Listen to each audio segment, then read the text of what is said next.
Harga cabai di pasaran masih tinggi. Kenaikan harga cabai ini dipengaruhi oleh faktor cuaca Bali yang diguyur hujan di awal tahun ini.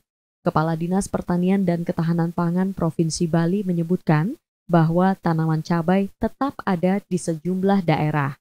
Namun, proses panen cabai terganggu karena kondisi cuaca hujan deras.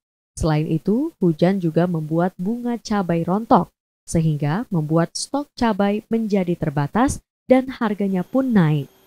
Berbagai inovasi disiapkan untuk mengatasi kenaikan harga cabai ini, seperti irigasi tetes. Namun, upaya ini terkendala lahan dan biaya. Terpantau beberapa pertanian besar sudah menggunakan inovasi ini.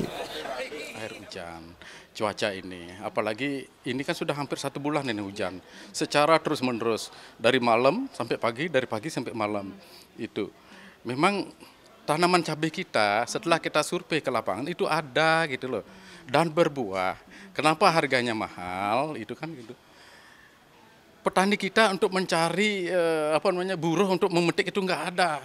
Karena diguyur hujan secara terus-menerus. Walaupun dia bisa, ada beberapa petani kita memetik, itulah yang menyebabkan tidak sebanyak yang normal.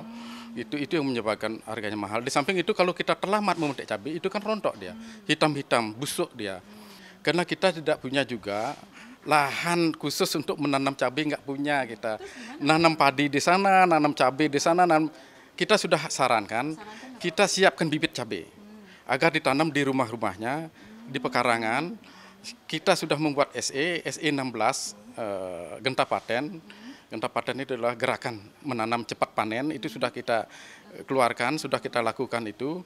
Di pekarangan kantor-kantor apabila ada masih tersisa pekarangan yang sisa, yang tidak tertanami, tolonglah ditanami cabai. Itu sudah. Sebagai langkah ketahanan pangan, Dinas Pertanian dan Ketahanan Pangan telah mengeluarkan surat edaran pada tahun 2024 tentang Genta Paten, yakni gerakan tanaman cepat panen untuk melakukan penanaman tanaman pangan di lahan terbatas yang ada di lingkungan rumah maupun kantor, termasuk menanam pohon cabai untuk keperluan cabai di rumah. Kadis Pertanian dan Ketahanan Pangan Provinsi Bali menyampaikan kondisi kenaikan harga cabai ini sering terjadi khususnya di saat musim hujan. Kendati demikian, cabai bukan menjadi komoditas pokok, sehingga saat harga cabai melambung, masyarakat bisa mengurangi jumlah konsumsi cabai. Sinta Pramadewi, Sang Putu Aryase, Kompas TV, Tabanan, Bali.